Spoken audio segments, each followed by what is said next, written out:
success story on the patents. N number of success stories are there. You can click either my name or our stories at Google. You will get the many stories. Now I was here. Why less number of patents are there?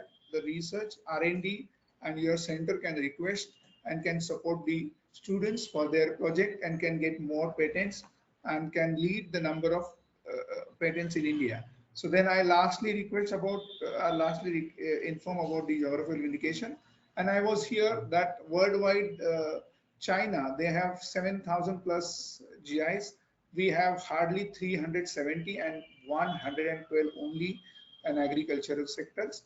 59,000 GIs, again, this community's intellectual property right is there in Europe, but we have 370.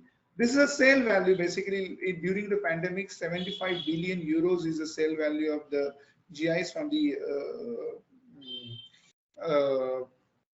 Europe, and 15 billion euros is alone from the exports. Now, I'm coming to the most significant data, which is actually submitted to the government of India. Even 1%, this is actually OECD study. This is OECD is a think tank in Europe,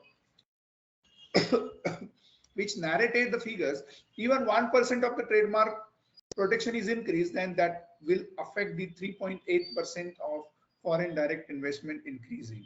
Even 1% of the patent is increased in India, that will affect the FDI by 2.5.